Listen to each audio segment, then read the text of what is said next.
ra'iisul wasaaraha cusub ee Soomaaliya oo xalay kulamo gooni la yeeshay xildhibaano iyo wasiirro ka tirsan baarlamaanka federaalka Soomaaliya madaxweynaha Jubbaland oo ugu baaqay xildhibaanada labada gole in ay meel mariyaan ra'iisul wasaaraha magacaaban ee Soomaaliya dawladda Soomaaliya oo sheegtay in howlgal ka dhacay deegaanka Bariire ee gobolka Shabeellada Hoose lagu dilay xubno sarsare oo ka tirsan ururka Al-Shabaab General Indacade oo ka shifay sababta madaxweynaha Farmaajo uga tanaasulay doorasho hal qof iyo hal coda maamulka gobolka Hiiraan oo ka hadlay fatahaada hor lagu sameeyay wabiga Shabeelle dhexmara bartamaha magaalada Beledweyne ciidanka ammaanka koonfur galbeed oo saaka howlgal ka wada deegaano hoos yimaada xarunta gobolka Bokool ciidamo ka tirsan kuwa militariga Soomaaliya oo saaka Al-Shabaab kala wareegay deegaano hoos yimaada degmada Markay ee gobolka Shabeellada Hoose jamciyadda quruumaha ka dhaxaysa oo taageero hor la u ballan qaaday ciidanka booliiska Soomaaliyeed ra'iisul wasaaraha cusub ee Soomaaliya ayaa xalay kulamo gooni la yeeshay xildhibaano ka tirsan baarlamaanka Soomaaliya Cabdicasiis Cali Guulad ayaa faafahinaya ra'iisul wasaaraha magacaaban Maxamed Xuseen Roble ayaa kulamo gooni waxa uu la qaatay kusimaha ra'iisul wasaaraha Mahdi Maxamed Guuleed qaar ka mid ah golaha wasiirada ee xilka sii haya iyo xubno ka mid ah labada gole ee baarlamaanka kulamadan ayaa waxa uu ahaayeen kuwo isbarasho ah oo ka dhacay Muqdisho xubnaha shirka ka qayb galay ayaa waxay u hambaleyeen ra'iisul wasaare Roble magacaabistiisa waxayna u ballan qaadeen inay kala shaqeyn doonaan sidii uu gudan lahaa howlaha adag ee hor yaalla haddii la ansixiyo ra'iisul wasaare Roble ayaa la filayaa inuu hortago golaha shacabka si uu u weydiisto codka kalsoonida haddii la ansixiyana waxa uu soo dhisi doonaa xukuumad cusub dadka ka faalooda arrimaha siyaasadda Soomaaliya ayaa waxa ay tilmaameen in aysan jiri doonin caqabado xilligan ku horgudban ansixinta ra'iisul wasaaraha balse culays soo wajihi doona marka uu soo xisho xubnaha golihiisa wasiirada cusub oo ka mid noqon doona xukuumadda Roble wasiirkii hore qorsheynta dowlad goboleedka Jubbaland aadan oo xirsi wareysi gaar ah siinaya raadiyo Shabeelle ayaa waxa uu ka hadlay caqabadaha uu kala kulmi karo ra'iisul wasaaraha magacaaban marka ay timaado in xildhibaanada golaha shacabka ee codka kalsoonida ay u qaadaan waxa uu sheegay in ay weligeed aysan dhicin in inta badan baarlamaanka uu diido codsiinta ra'iisul wasaare la soo magacaabay balse waxa uu tilmaamay in caqabadaha ay tahay xubnaha golaha wasiirada waxaana u soo jeediyay inuu sameeyo galaangal siyaasadeed iyo qorshe cad isla markaana uu la tashiyo kala sameeyo soo xulista golaha wasiirada ka mid noqonaya xukuumaddiisa ma ahayn caado Soomaaliyeed ra'iisul wasaare cusub oo la magacaabay inay goluhu diidaan laakiin golaha wasiirada markii la dhigo ayaa shaydaanku ku jira markaas laga yaabaa in xoogaa murama ay yimaadaan ra'iisul wasaaraha cusub anigu shakhsiyan uma aqaan laakiin oo nin aan isku badannahay aad isu naqaanay ma ahayn kor way iska naqaanaa waxa lagu sheegay inta badan oo warwareegasho badan oo yani maaragtay ay u badan tahay inuu baarlamaanku isagu iska iibiyo maxaa la yiraahdaa marka ma umaleynay caadada sheegayna waa jirtaa marka uma maleynay ansixintiisa inay caqabad ka iman doonto sababta ay imaatana ma jirto ra'iisul wasaare cusub oo la soo magacaabay waxa weeye waa la marnayaa meesha golo wasiiro oo maxaa la yiraahdaa ayuu dhisayaa iyagana most likely waxay u badan tahay in la mariyo meesha heshiiska siyaasadeedna markaa waxaa geyn doona xukuumadda hadduu ilaahaymo baarlamaanka wasiirka hore qorsheynta dowlad goboleedka maamulka Jubbaland aadan oo xirsi waxa uu tilmaamay in loo baahan yahay in wasaaraha cusub oo la yimaado qorshe cad oo siyaasadeed oo uu tilmaamay in uu fududeyn karto in xildhibaanada golaha shacabka ay ansixiyaan ra'iisul wasaaraha magacaaban ee Soomaaliya Maxamed Xuseen Roble oo aqbalay xilka madaxweynaha Jamhuuriyadda Federaalka Soomaaliya u soo igmaday ayaa golaha shacabka weydiistay inay siiyaan codka kalsoonida taas oo suurtagelinaysa inuu soo dhiso xukuumad cusub dhinaca kale madaxweynaha maamulka Jubbaland ayaa ugu baaqay xildhibaanada iyo wasiirada Soomaaliya inay la shaqeeyaan ra'iisul wasaaraha cusub ee Soomaaliya sidoo warkaani ku qaada dhigayo Sakriye Axmed Muuse Axmed Maxamed Islaam Axmed Madoobe madaxweynaha maamulka Jubbaland oo la hadlayay xildhibaanada labada gole ee baarlamaanka ku matala deegaanada Jubbaland ayaa ugu baaqay in ay la shaqeeyaan ra'iisul wasaaraha magacaaban ee dalka Soomaaliya mudane Maxamed Xuseen Roble Axmed Madoobe ayaa sheegay in waqti kooban uu haysto howlo fara badan ay hor yaalaan ra'iisul wasaaraha magacaaban oo ay ka mid tahay sidii loo dardargelin lahaa ka gudbidda marxaladda kala guurka ee haatan dalku ku jiro Axmed Madoobe mar uu soo hadal qaaday heshiiska ay wada gaareen madaxda maamul goboleedyada dalka iyo dowladda dhexe ayaa waxa uu sheegay in heshiiskaasi uusan ahayn xeer balse uu yahay heshiis siyaasadeed oo ku qotoma maslaxadda marxaladda haatan dalku uu ku jiro waxaan rabaa markaa labada qodob ku soo ururaya ra'iisul wasaaraha madaxweynuhu soo magacaabay ee dhallinyarada ah ee wakhtiga yar haysta inaad wakhtigiisa kala shaqaysaan soo dhoweysaan ninkaas waxa uu idinka baahan yahay aada fulisaan qodobka labaad oo ah heshiiskan siyaasadeed ee gaadhnay ma aha xeer waa heshiis siyaasadeed ooan u aragnay maslaxadu inay ku jirto oo maanta aanaan qaban karaynin doorashada ama madaxweynaha ama aqalada baarlamaanka ama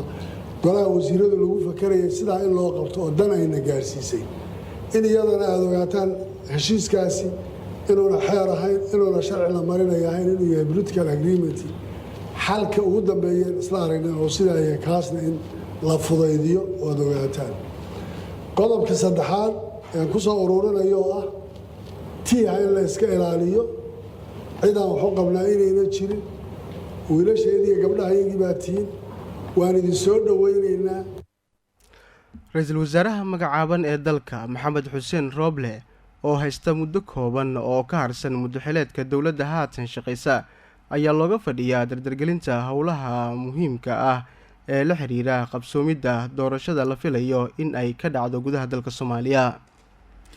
dowladda soomaaliya ayaa sheegtay howlgal ka dhacay deegaanka bariire in lagu dilay xubno sarsare oo ka tirsan xarakada al-shabaab. fartuun maxamuud axmed ayaa ambaqaadaysa. ciidanka xooga dalka soomaaliyeed ayaa howlgal qorsheysan ay ka fuliyeen tuulooyinka hoostaga deegaanka bariire ee gobolka shabeellada hoose waxay sheegeen inay kusoo qabteen walxaha qarxa iyo sidoo kale ruux ka tirsan al-shabaab. taliyaha ururka 143aad ee ciidanka xooga dalka soomaaliyeed dhamme axmed xasan siyaad oo sheegay in howlgalka ciidamada xooga dalka soomaaliyeed ay ka fuliyeen bariire lagu soo qabtay walxaha qarxa iyo xubno ka tirsan al-shabaab ay ku diyaarinayeen duleedka deegaanka bariire. dhamme axmed siyaad waxa uu sidoo kale sheegay in ciidanka xooga dalka soomaaliyeed ay soo saareen qaraxyo ay al-shabaab ku diyaarinayeen tuulooyinka bariire iyo deegaano kale oo ka tirsan halkaasi. howlgalka qaraxyada lagu soo qabtay saraakiisha xooga dalka soomaaliyeed waxay sheegeen inay kusoo qabteen xubno ka tirsan al-shabaab oo tiradeedu gaarayso 13 ruux sida ay warbaahinta dowladdu sheegtay. waxayna sheegeen in xubnahaasi al-shabaab ka tirsan xilligaasi ay doonayeen inay dhibaato u geystaan shacabka soomaaliyeed. jenaraal indha cadde ayaa kashifay sababta madaxweyne farmaajo uu uga tanaasulay doorasho qof iyo cod ah. jenaraal yuusuf indha cadde oo shabeelle waraysi gaar ah siinayay ayaa sheegay inuu ku faraxsanaa in waddanka ka dhacdo doorasho qof iyo cod ah balse waxa uu sheegay intaasi ay dhici weysay laguna eedeeyey ra-iisul wasaarihii hore iyo xukuumaddiisa 3 sano iyo bar inay ka shaqayn weysay in dalka ka dhacdo doorasho qof iyo cod ah arrintaasina halkaas ayay ku dhammaatay ayuu yidhi indha cadde.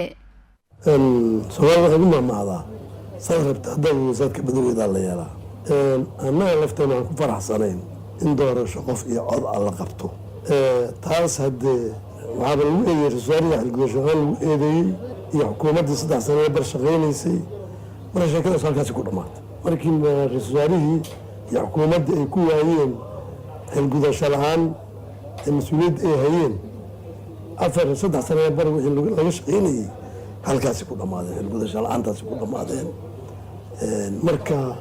in option kale la fiiriyo ayaa sax noqotay.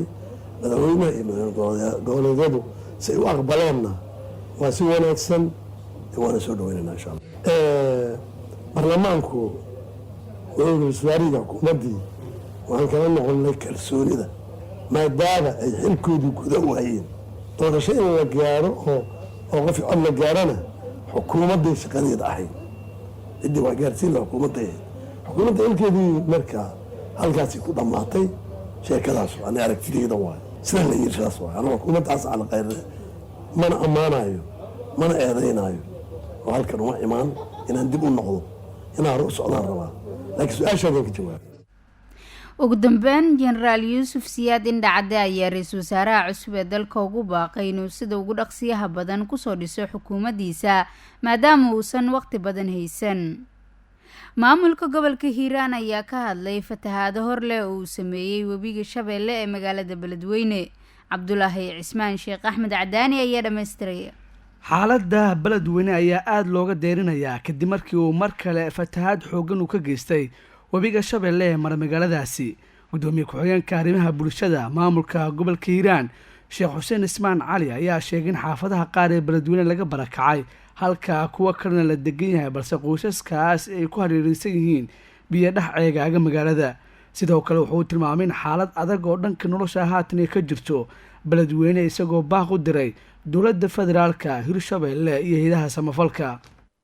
adiga taqriiban 10% aan qiyaasnay markaan arrinta aan qiimeynay 9% magaalada la joogaa laakiin 10% oo u kala qaxay ceel jaale meel yira shirkana qaara aaday meel yira dharaqa oo dhinaca sigaaro korka jirta qaara aaday waa dadkii wada ka baxay meelahaas la kala aaday inta badan magaalada 9% waa la joogaa aad loo degan yahay taqriiban dadka la sameeyay si ay laga furay ceel jaale laga yirgiliyay oo loogu talagalay dadka xagga aaday maadaama kaneecadii maari wax si ma karto ayuu badbaadadaas waa la bilaabay iyo meelo kale waa laga bilaabo yaani ma gartay arintaas markii way socotaa in si ku yaalay afarta xaafadood waa la howlgeliyay. beledweyne oo xarun u ah gobolka hiiraan ee dhaca bartamaha Soomaaliya ayaa waxaa ku soo laalaabtay sanad waliba fatahaadaha ku dhufta magaaladaasi kaasoo saameynta ugu daran ku yeesha qoysaska danta yar ee ku dhaqan halkaasi. qaramada midoobay ayaa taageero u ballan qaaday booliska Soomaaliyeed ayaa Nuur Xirsi ayaan baqaadaysa. xoghayaha guud ee qaramada midoobay ee arrimaha Soomaaliya James Iswan ayaa kulan dhinacyo badan taabanaya la yeeshay taliyaha ciidanka booliska Soomaaliyeed Generaal Cabdi Xasan Maxamed. kulanka ayaa arrimaha ay ugu wada hadleen waxaa kamid ah isku dubidda taageerada saaxiibada Soomaaliya, iskaashiga dhanka ammaanka iyo qorshaha ammaan ee doorashooyinka soo socda. wakiilka qaramada midoobay ee Soomaaliya James Iswan ayaa ballan qaaday in taageero hor leh siinayaan dowladda Soomaaliya gaar ahaan booliska oo maalin dhanka amniga ka qaato Soomaaliya. taliyaha ciidanka booliska ee Soomaaliya Generaal Cabdi Xasan Maxamed ayaa dhankiisa ugu mahadceliyay hay'adaha kala duwan ee qaramada midoobay ee taageerada ay had iyo jeer siinayaan Soomaaliya. hay'adaha kala duwan ee qaramada midoobay ayaa waxay Soomaaliya siiyaan taageero kala duwan sida amniga, dhaqaalaha iyo arrimo la xidhiidha caawinta dadka barakacayaasha ah. halkaad warkaasi subaxnimo dhageystayaal kala socotaan waa shabakada warbaahinta Shabeelle. dad badan oo banaanbaxayaal ah ayaa isugu soo baxay wadooyinka magaalada Giza ee dalka Masar kuwaasi oo si weyn ugu soo horjeeday dowladda dalkaasi. muuqaal la soo duubay kadibna lagu faafiyay adeegyada baraha bulshada ayaa muujinayay in dadka dibadbaxayaasha ah ay ku dhawaaqayeen erayo madaxweynaha dalka Masar ay uga dalbanayeen inuu xilka ka dego. ciidamada booliska ee dalkaasi ayaa kala eriyay dadka banaanbaxayaasha ah. dalka Masar ayaa waxaa hore uga dhacay rabshado iyo dibadbaxyo xoogan oo ay ku dhinteen kumanaan rayid ah oo ay lahaayeen ciidamada militariga ee dalkaasi. ugu dambeyntiina wasiirka arrimaha gudaha ee dalka Bahrain ayaa shaaciyay in horaantii sanadkan ay ka hortageen weerar argagixiso oo ay ku soo qaadeen ciidamada ilaalada kacaanka Islaamiga ah ee Iiraan. warbaahinta wadamada Sacuudiga iyo Bahrain ayaa sheegay in baaritaano uu sameeyay wasiirka arrimaha gudaha ee Bahrain uu ku soo ogaaday in ay jirto koox argagixiso oo la yiraahdo Qasim Suleymaniya ay soo qaaday weerarkaasi. Mareykanka ayaa waxa uu hore Iiraan ugu eedeeyay inay doonayso inay qaarijiso diblomaasi sare oo ka tirsan dalkeeda.